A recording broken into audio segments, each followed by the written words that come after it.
dia, bom dia, bom dia. Beleza aí, galera? Bom dia para quem está chegando, boa terça. Bom dia para vocês todos aí. Espero que esteja tudo em ordem, tudo em paz aí com vocês. Fala, Jareta, fala, Pedrinho. Obrigado aí, galera, sempre com a gente. Olha, a gente vai bater papo com um cara muito fera hoje. Para você que curte aí as artes marciais, para você que curte jiu-jitsu, o cara é uma super fera. Faz algum tempo. E já vou trazer ele para cá, para a nossa conversa, para apresentar ele para vocês, que é o Rodrigo Poderoso. O cara tá chegando aí, ó, para a gente bater esse papo. Fala, Rodrigão, tudo certo, querido? Bom dia, Osiris, tudo jóia? Tranquilo? Bom dia, bom dia.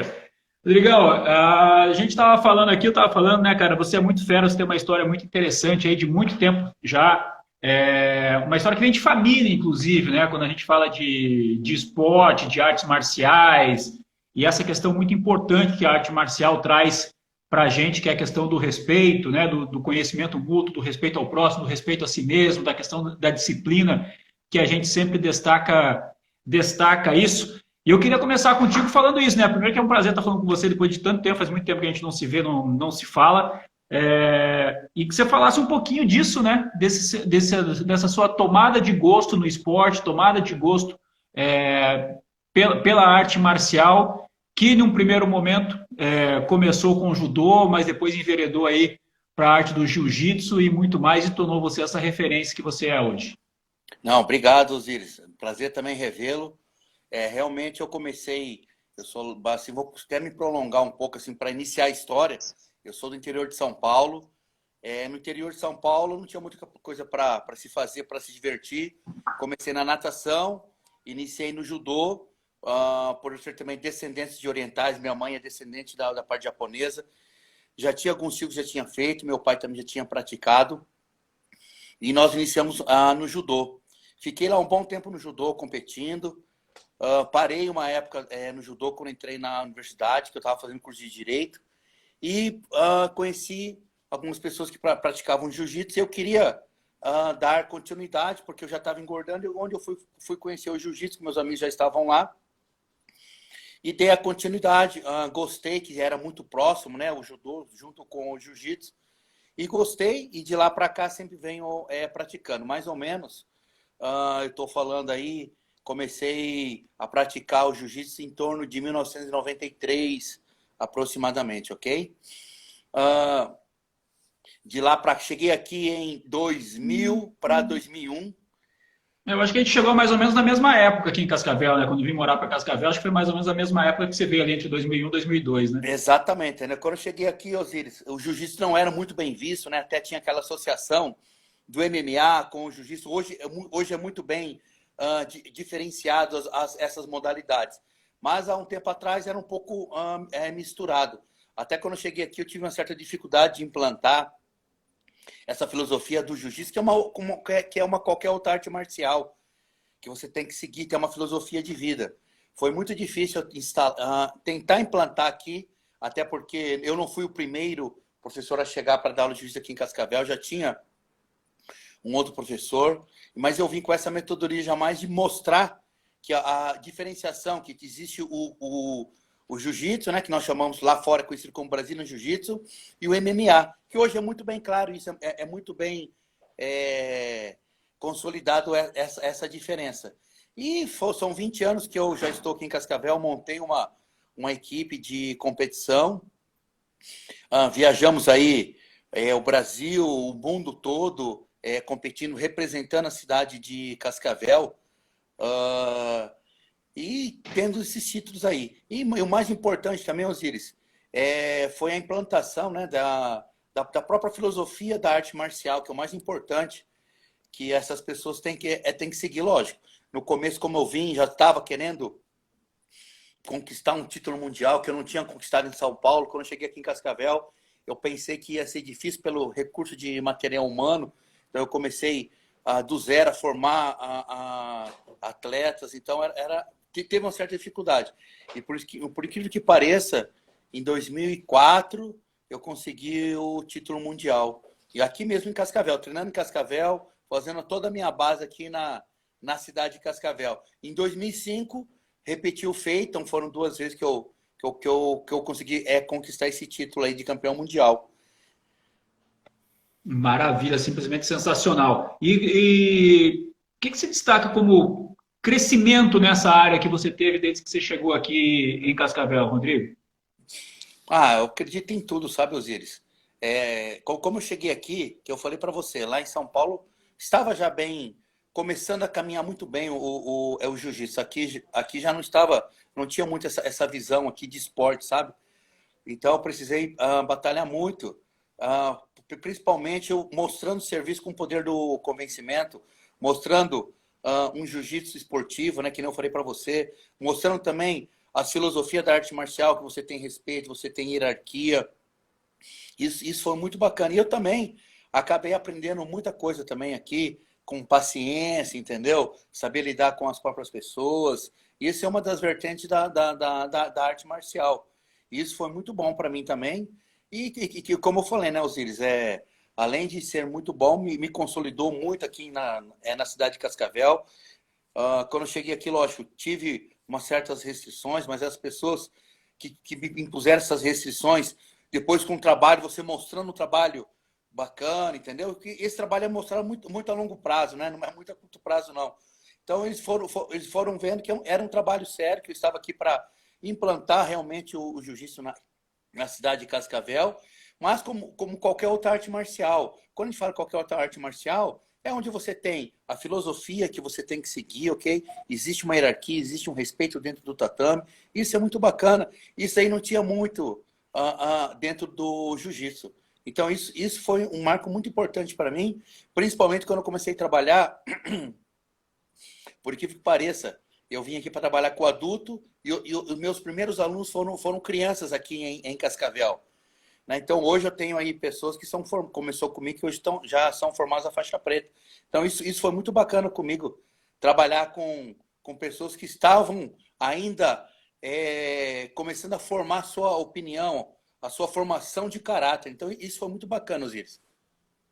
Com toda certeza. Agora, você tá, evidentemente que você não tinha um espaço, né? Até por isso que você está contando para a gente que não existia cultura ainda e tinha pouco conhecimento em relação a isso. E você teve que se aninhar, digamos assim, montar o tatame dentro de alguma academia, né?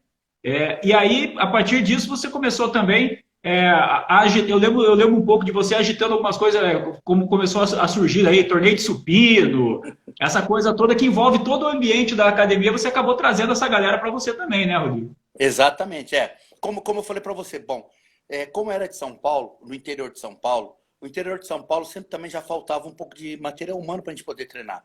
E no interior de São Paulo, as pessoas davam muita ênfase à preparação física.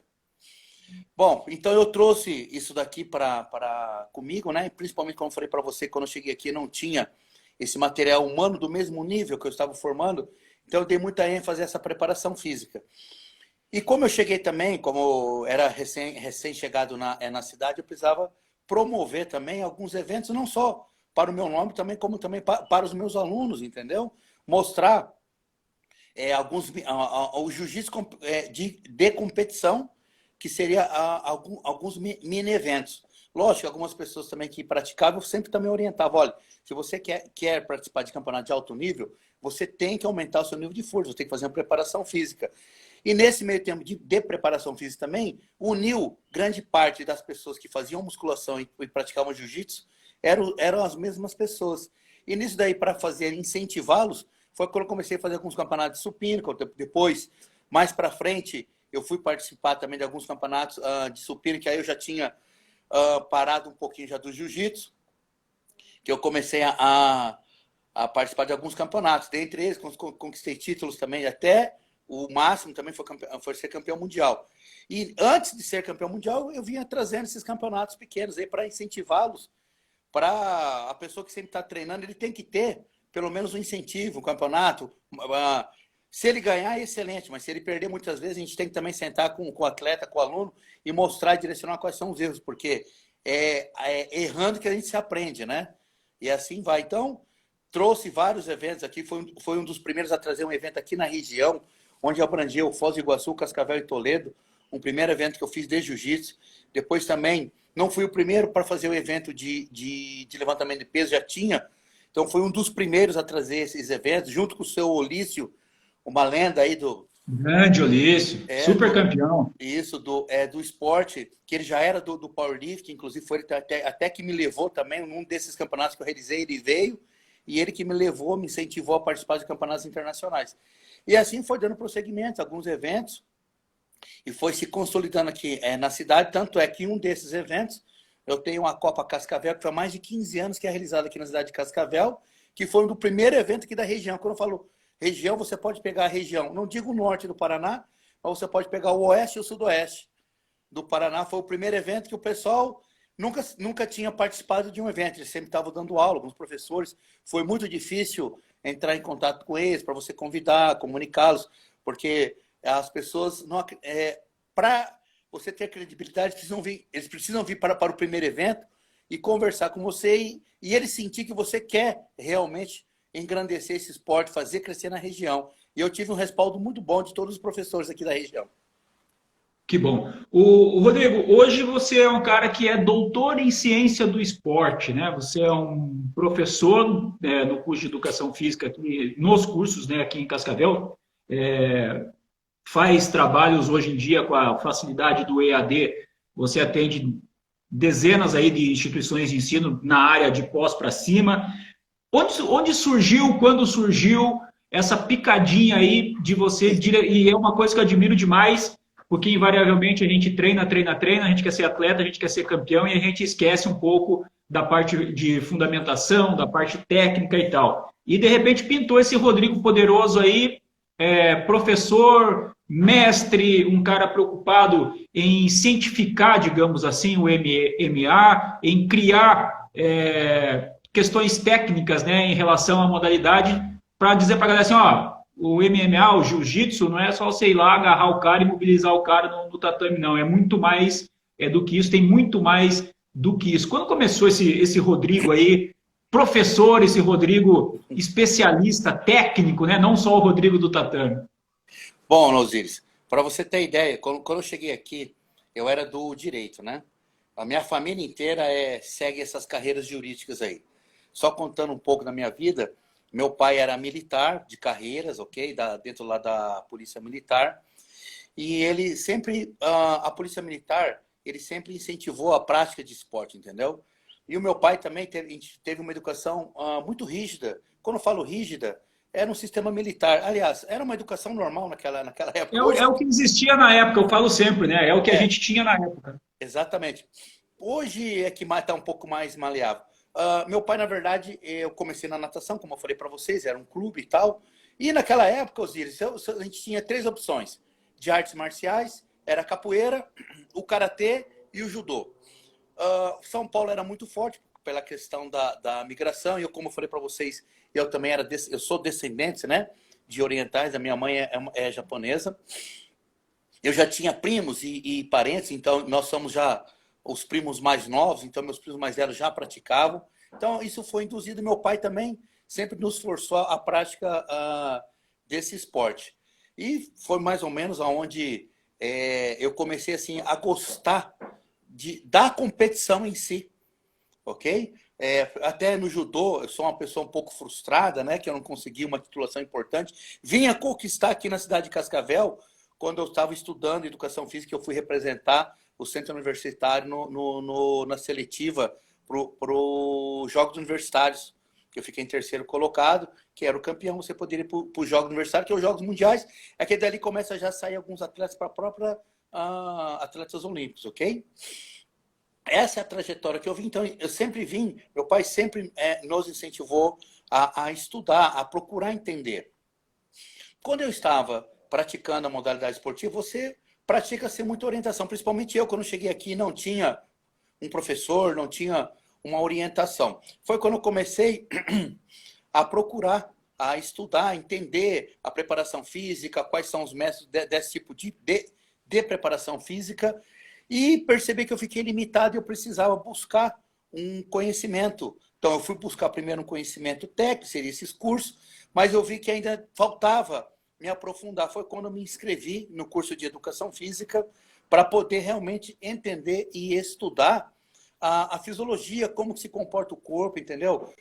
Por exemplo, quando nós estamos em alta altitude, porque eu tenho essa diferença de respiração. Então, eu fui tentar entender isso daí.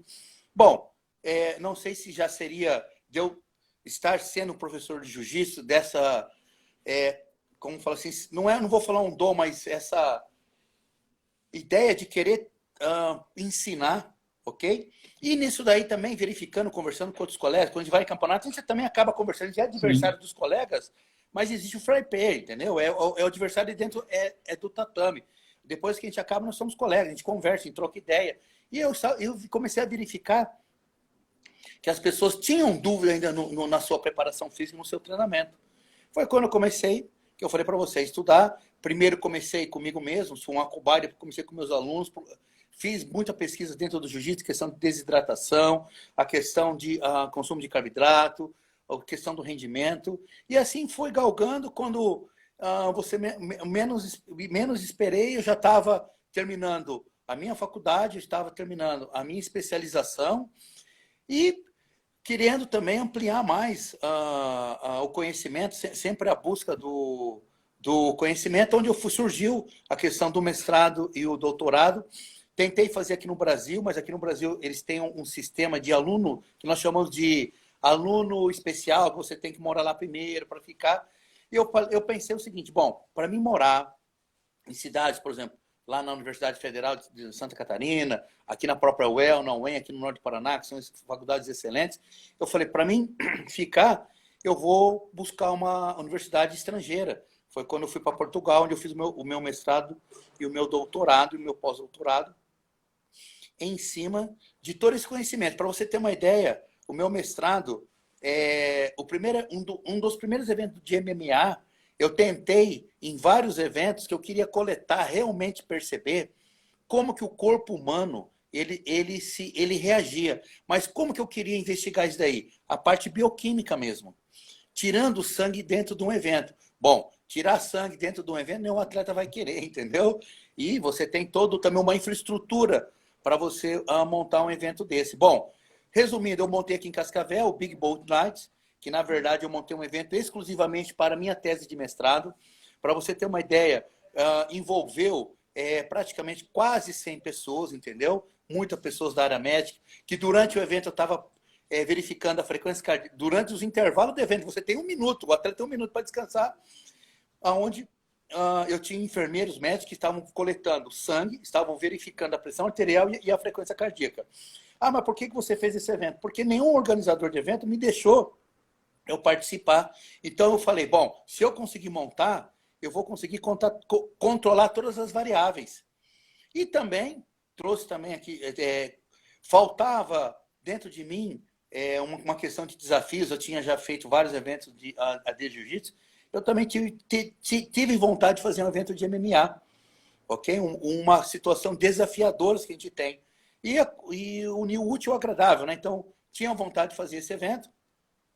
Eu fiz aqui em Cascavel. Eu também precisava coletar dados, que hoje esse artigo que eu publiquei não tem a publicação em português. Eu fiz uma publicação em inglesa, né? Que eu fiz uma publicação. Essa semana que saiu esse artigo, né? Isso é uma publicação no exterior, muito bacana. Eu não achava que ia ser tão bom assim, viu, Osíris? Não adianta.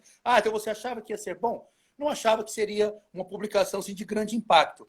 Tanto é que é um dos primeiros artigos que é publicado dentro dessa área do MMA, você coletar sangue e verificar como que o seu atleta comporta 24 horas antes, durante e após esse evento. Porque você fazer alguns testes com questionário é simples, entendeu? Muitas vezes pode errar uma margem de erro. Então, o que nós fizemos? A adrenalina, ela está lá no sangue. Então, nós retiramos o nível de testosterona, o nível de estresse do cortisol, o nível de dano que ocorre na parte muscular de um atleta desse, que a gente verificando pela CK. Então, mais ou menos, nós coletamos aí praticamente quase 12 variáveis bioquímicas durante esse evento. E houve essas publicações. O doutorado já foi diferente, ok? Eu dei prosseguimento a esse estudo. Só que eu já fiz uma pesquisa diferente, já voltado mais para a qualidade de vida, Osíris. Ah, apesar de eu ser da arte marcial, do alto rendimento, sempre trabalhei com alto rendimento, desde personal trainer, desde publicação, a gente vai abrindo um pouquinho mais a cabeça quando a gente vai estudando, principalmente quando eu estava em Portugal. Os meus professores trabalhavam muito nessa área da direção da qualidade de vida. Então, dentro dessa qualidade de vida, muito se fala em sistema imune. Inclusive, é uma situação que nós estamos passando a pessoas que são obesos ou pessoas que têm doenças não transmissíveis, ok? Eles são acometidas desse vírus. Então, a imunidade ela vai estar o quê? Um pouquinho baixa. Foi quando eu decidi querer estudar dentro da qualidade de vida. Então, aproximadamente uns 10 anos para cá, eu só estou fazendo essas pesquisas para qualidade. Dentre elas, foi o CrossFit, né? A gente fala modalidade CrossFit, mas é um exercício de alta intensidade. E eu verifiquei o sistema imune. Desse sistema imune, para você ter uma ideia, foram coletadas 25 variáveis. E ainda estou publicando essas variáveis. Publiquei, para minha defesa, numa revista médica suíça, esse nível de doutorado, para você ter ideia. A gente acompanhou durante 12 meses, né? As pessoas que estavam praticando e nós verificamos o comportamento tanto das questões dos hormônios, testosterona, cortisol e principalmente o sistema imune.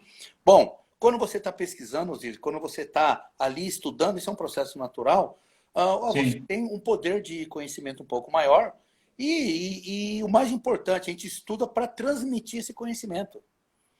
E foi quando também vi que existia uma certa deficiência. Tem muita gente que praticou a arte marcial e está ainda auxiliando na preparação física. Então, seria o quê? Os futuros professores de educação física. Foi quando eu também falei, bom, eu vou ensinar essas pessoas a prescrever uma prescrição para atletas de alto rendimento. Eu já tinha uma certa experiência como atleta de luta, vivenciei, sempre fui uma pessoa muito curiosa, sempre conversei muito, sempre pesquisava o que você está fazendo, como é que você está treinando. E essa experiência prática associada à teoria me ajudou muito, sabe, Osíris?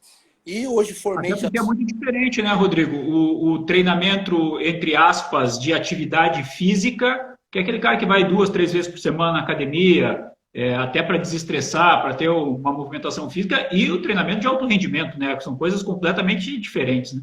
Corretamente, Osíris. A pessoa que está sempre buscando a qualidade de vida, você não precisa colocar uma intensidade muito alta. Então, uma intensidade moderada, você alternando. O atleta de alto rendimento, então aquele no pain, no gain, né? Sem dor, sem ganho. O atleta convive com dor. Realmente isso é verdade. Quando você faz uma programação de treinamento, o atleta tem que seguir. Por que ele tem que seguir? Porque nós estamos fazendo um cronograma para ele ficar lá no ápice, lá daqui 2, 3 meses, entendeu? Então ele não pode quebrar esse tipo de treinamento. Então você tem que ter o quê? Alguns conhecimentos teóricos para fazer essa aplicação, para que você não aplique uma sobrecarga no seu atleta e ele venha a sofrer, que nós chamamos daquele do overtraining, que é o excesso do treinamento. Então você precisa ter esse conhecimento teórico. E foi quando eu comecei a iniciar a minha vida acadêmica nessa parte, ok? Que eu fui com a intuição, falei, não, eu vou ensinar o pessoal a fazer uma preparação física para atleta de alto rendimento. Naquela época eu não tinha muito. De 10 anos para cá, cresceu muito sobre a questão da preparação física, até porque por recursos tecnológicos, as pessoas também facilitou também esses estudos, a coleta bioquímica, a parte da biomecânica, né? Hoje nós temos aí laboratórios que a pessoa vai fazer um saque, vai fazer um chute, você vai estudar toda a área da parte biomecânica, a parte de cinesiologia. Então hoje é muito fácil você ter um estudo para preparar um atleta, porque a tecnologia nos ajudou bastante, ok? Então isso é muito bacana. Maravilha. O Rodrigo, o Chimia escreveu aqui, né? Você é um cara que é campeão mundial e tudo mais. O Chimia, nosso futuro vereador, aí, o Chimia escreveu aqui que você se inspira no seu sobrenome, pois um nome forte, que é poderoso, né? Isso muitas vezes assustava os adversários na hora de entrar no tatame. Falava assim, puta, eu vou pegar o poderoso, velho. Olha, no começo, porque associou, né, o nome com a modalidade de luta, poderoso. Então, inclusive, até tinha muita dificuldade de inscrições, que eu me inscrevia, que é Rodrigo Poderoso de Souza. Então as pessoas falavam, me mandavam um e-mail ou algum tipo de comunicação, falavam, o apelido não pode, só tem que ser o nome. Ou algumas vezes as inscrições tinham poderoso entre aspas. Aí, lógico, mandavam o xerox do RG, comprovando. Aí, lógico, com o tempo que você vai participando, as pessoas, não, daí o poderoso é o nome. Mas realmente, quando as pessoas falam, ó, vai lutar com o poderoso, então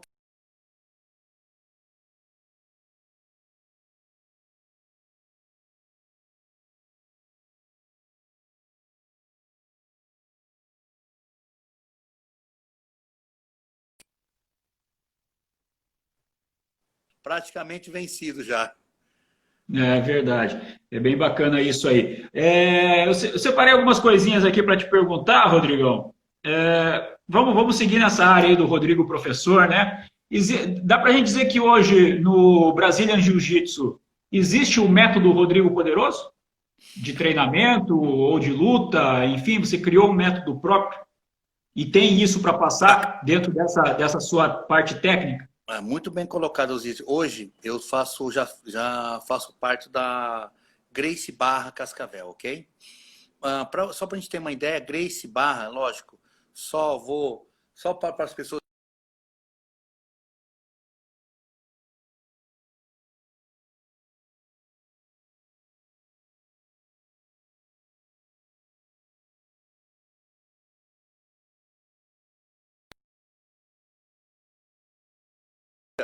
mundial dentro dessa filosofia. E essa filosofia, quando eles foram para os Estados Unidos, hoje existe uma cartilha que você segue as aulas. Você tem que seguir as aulas. Por exemplo, então se você faltou, eu faltei hoje a aula, então você vai frequentar 3 vezes por semana, eu faltei a aula. Bom, mas o que foi passado nessa aula? Tem lá os golpes, as técnicas que são utilizadas. Então a pessoa não vai perder isso daí. Então hoje a gente segue uma cartilha que é a Gracie Barra, que não falei para você. Existe todo um degrau de ensinamento, ok?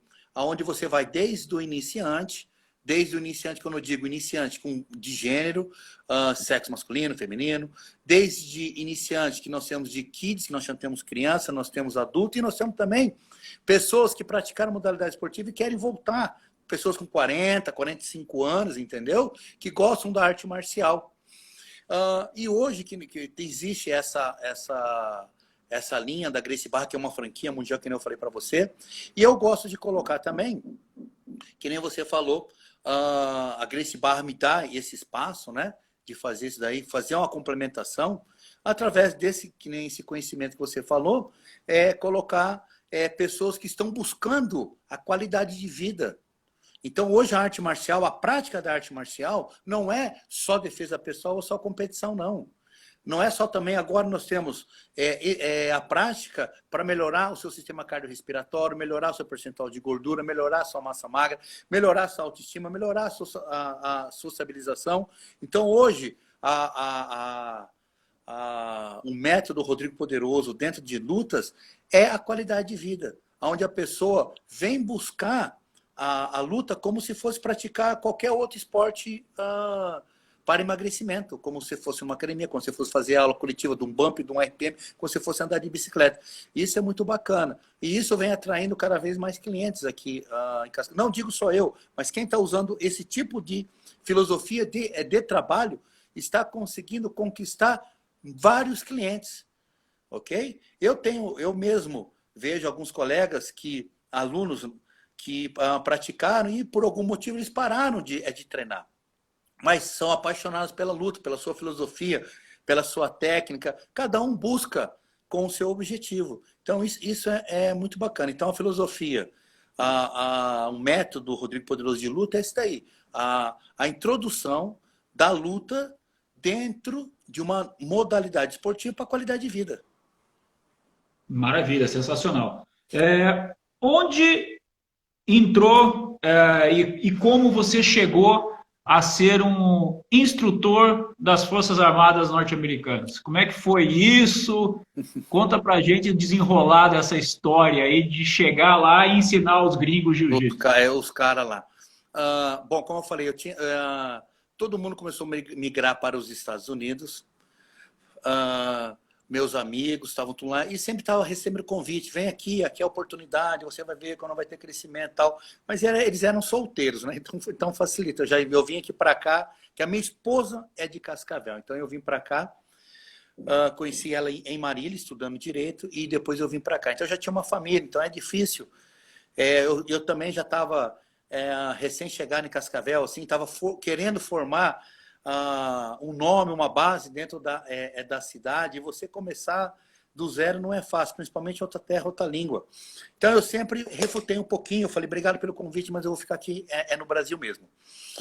Como eu estava dentro já da área acadêmica, já me abriu um pouco mais o horizonte, eu falei, nossa, que oportunidade eu tenho de ir para os Estados Unidos, até para poder estudar, já estava um pouco na área da docência, melhorar o meu inglês, uma oportunidade que se apareceu. Aí, quando eu queria, não estava tendo oportunidade. Quando eu não queria, o pessoal me convidava. Como eu Sempre queria. assim. Exatamente. E só a franquia Gracie Barra, eu representei muito elas. Eu abri a Gracie Barra Finlândia, eu abri em Estocolmo, eu abri na Dinamarca, eu abri lá na Finlândia, na Suécia. Então, eu já estava viajando representando a Gracie Barra. Então, só para você ter uma ideia de onde que surgiu. Além dos meus amigos, eu tinha uma academia muito forte, mundialmente, que é a Academia Gracie Barra. E tinha um professor de jiu-jitsu nas Forças Armadas, que inclusive ele era das Forças Especiais, ok? Que era brasileiro, e ele teve, no treinamento, ele já tinha um problema de AVC, houve um rompimento. Durante o treinamento ele acabou, Pedro Lacerda, ele acabou até falecendo. Nisso daí ficou uma vaga sobrando e ele era da Gracie Barra.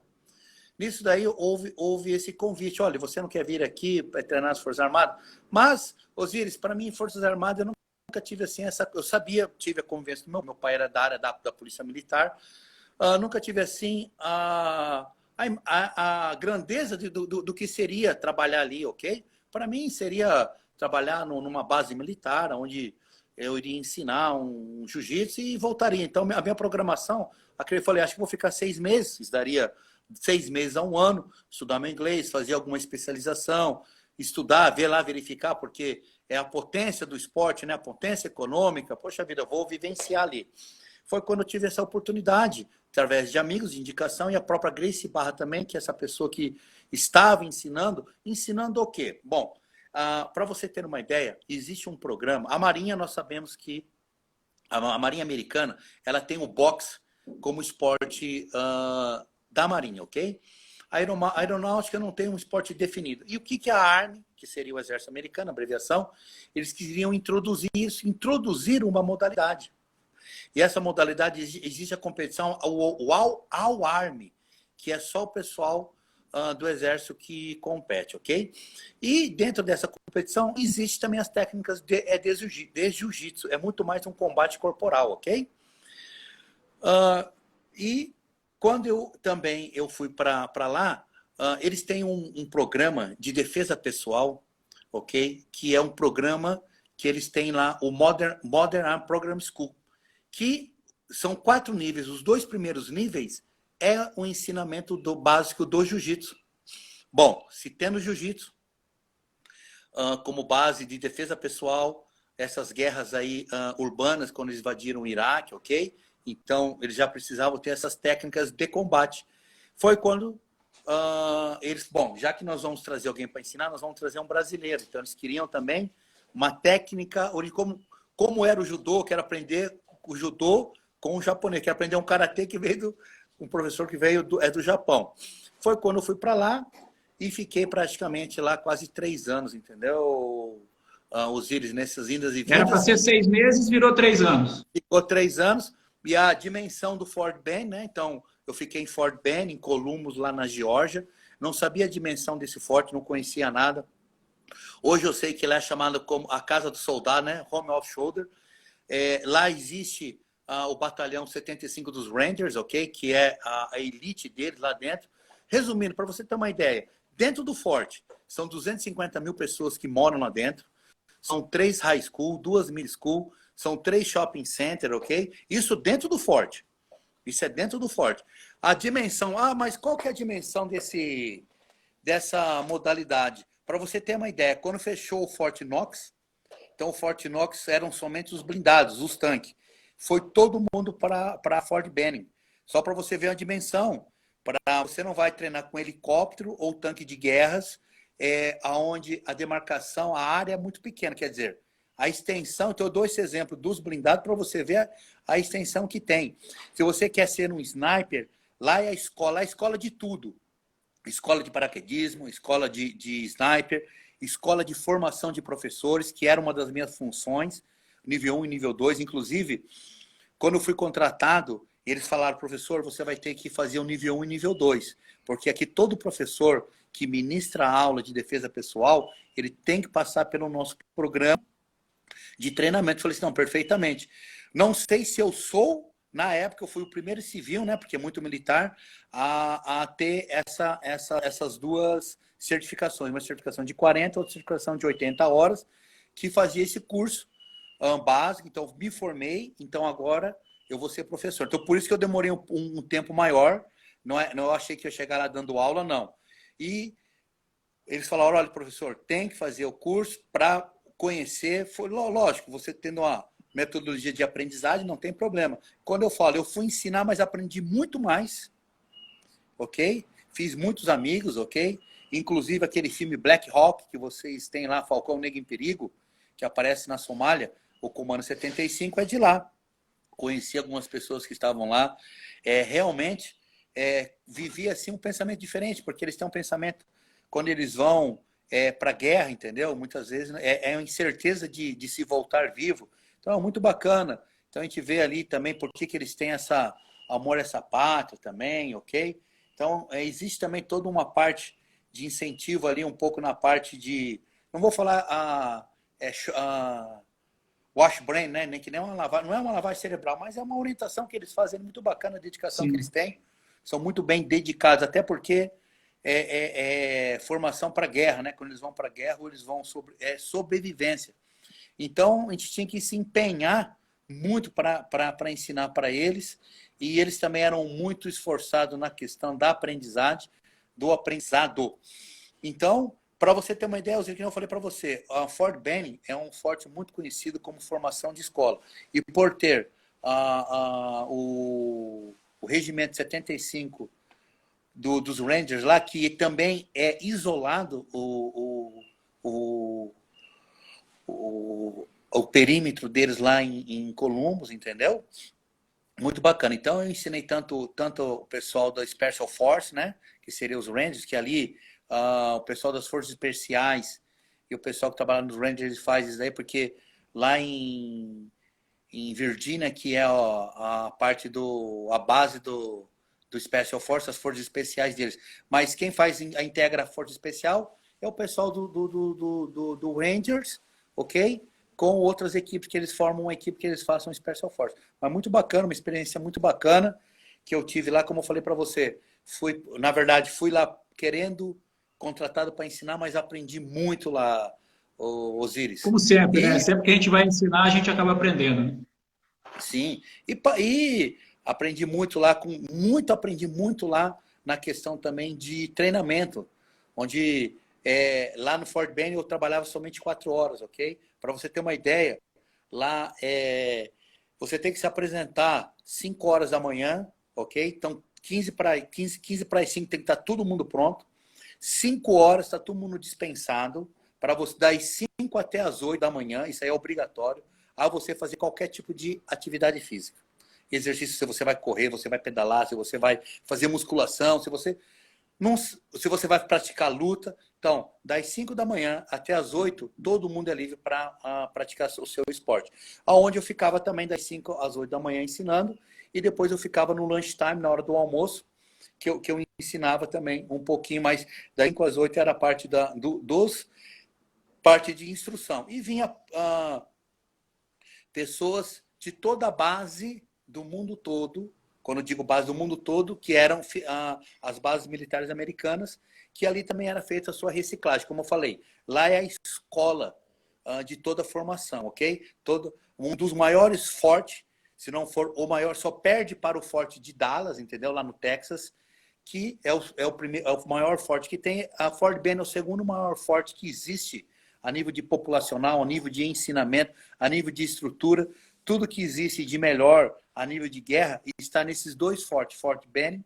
Agora esqueci o nome do forte do Texas, ok? Maravilha. Você chegou a ter, Rodrigão, de repente, algum relato desses caras que você treinou, que de repente foram para alguma das frentes? Porque o exército norte-americano tem frentes no mundo inteiro, né? Às vezes são frentes apenas de ocupação de espaço, às vezes estão mais ou menos numa zona de conflito e tal. Você chegou a ter relato de algum cara que de repente utilizou aquilo que você ensinou, sei lá, em algum conflito, alguma coisa? Sim, alguma técnica. Sim, sim. É. A grande maioria, quando eu estava lá, eles estavam ainda na invasão do Iraque, estavam iniciando o Afeganistão, ok?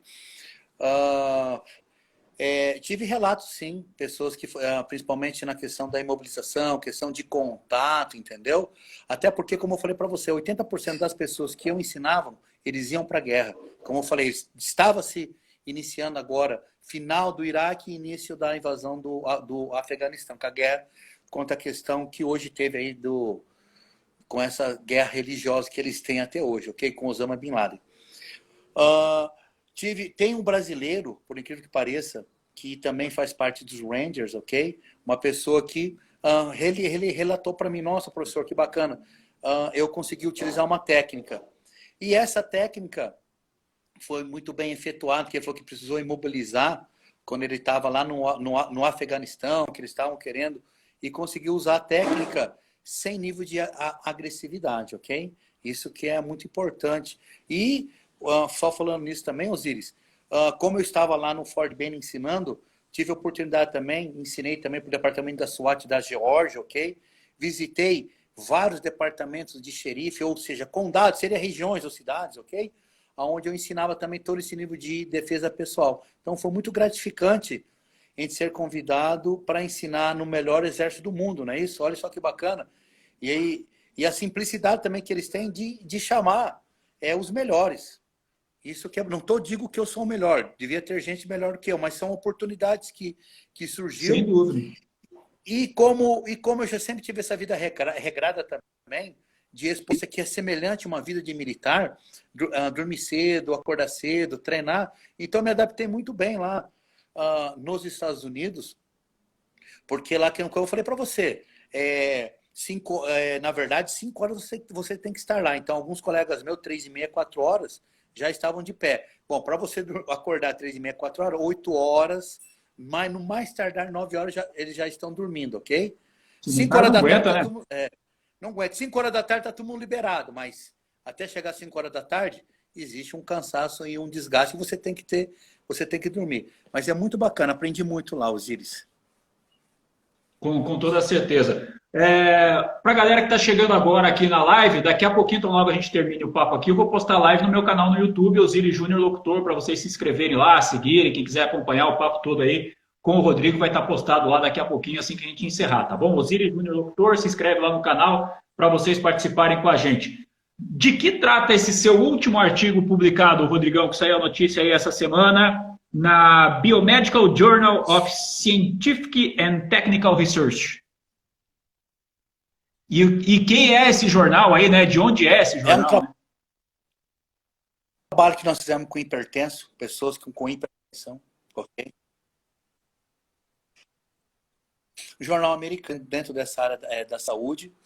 É um artigo que é relacionado ao seguinte, Osiris, são pessoas hipertensas, ok? Que existe muito uma dúvida do seguinte, será que o exercício resistido, o que é exercício resistido? Pode ser com o próprio peso ou pode ser com a carga externa. O que nós estamos falando de carga externa? Lá na sala de musculação. Será que a gente trabalhar em forma de circuito vai melhorar o componente da hipertensão? Ou seja, vai ocorrer um efeito de hipotensão? Um efeito agudo, efeito crônico? E nós fizemos, na verdade, uma revisão de literatura que foi feita. Fizemos ali um circuito com 40% ou 60% de um RM, de uma carga, mais ou menos. A pessoa tem que fazer 15 ou 18 repetições. Fizemos forma de circuito. Analisamos 12 pessoas, ok? E verificamos que a intervenção do exercício em forma de circuito com uma carga muito baixa para pessoas hipertensas, ele traz alguns benefícios. Quais são esses benefícios? Um efeito de hipotensão com o exercício crônico contínuo, ele vai trazer alguns benefícios. Desse benefício, por exemplo, se a pessoa tem uma hipertensão de 16 por 9, com a prática do exercício físico, mais voltado agora dentro de uma sala de musculação em forma de circuito, ok? Coisa que muitas modalidades esportivas utilizam, não é isso? Aquela forma de circuito, sai em forma de estação. Olha só que bacana a vivência prática aqui do mundo esportivo, trazendo para a qualidade de vida. A pessoa faz um circuito, tem um intervalo, tem tudo. Verificou-se que existe um efeito de hipotensão de forma aguda e com efeito crônico, 60 dias trabalhando, todo mundo que estava treinando, que nós selecionamos pessoas hipertensas, melhorou o seu efeito de hipertensão, ou seja, ocorreu um efeito de hipotensão, diminuiu essa pressão arterial e o mais importante também, diminuiu-se a utilização de remédios também, para o controle da hipertensão, que o efeito, nós temos efeito farmacológico e o efeito não farmacológico. O efeito não farmacológico é o efeito do treinamento que a gente aplicou, e foi isso daí que nós publicamos, ou seja, o exercício físico, independendo de vias bioenergéticas aeróbico ou anaeróbico, ou seja, correndo ou praticando a musculação, ele traz os seus benefícios exclusivamente para essa fisiopatologia chamada de hipertensão arterial, fora o emagrecimento, aumento da massa magra, capacidade cardiorrespiratória, mobilização, agilidade, potência, que vem melhorando com o treinamento, que isso é um processo natural. E, que nem eu falei para você, trazendo aí alguma coisa do alto rendimento para as pessoas, para a qualidade de vida. Ou seja, hipertenso não tem mais desculpa de repente não ir treinar, né? Não tem mais. Agora ele tem que treinar. Inclusive, eu estou com outro, já está quase pronto aí. Eu tenho um grupo, uma pessoa que nós fizemos ali, pessoas que estavam fazendo radioterapia. E essas pessoas com radioterapia, fizemos uma intervenção com trabalho de força. Isso daí não é nada inédito, já é apenas uma revisão literária, que é uma coisa, um assunto recente, que muitas vezes, se existe aquele medo, será que eu posso colocar ou não? Lógico, a pessoa precisa ter o conhecimento, que nem eu falei para você, para aplicar essa intensidade.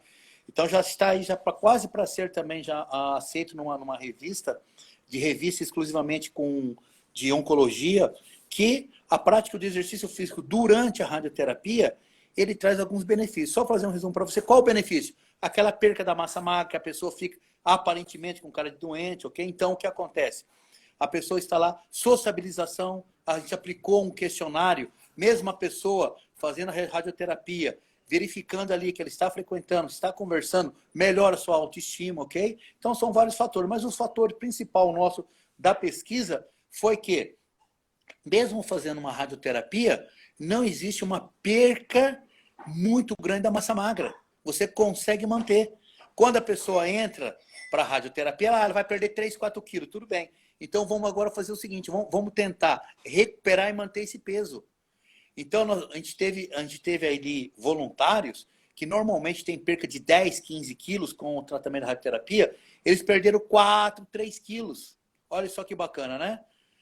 Então, fora outros fatores, que aumentou a sua massa magra, sistema cardiorrespiratório, autoestima.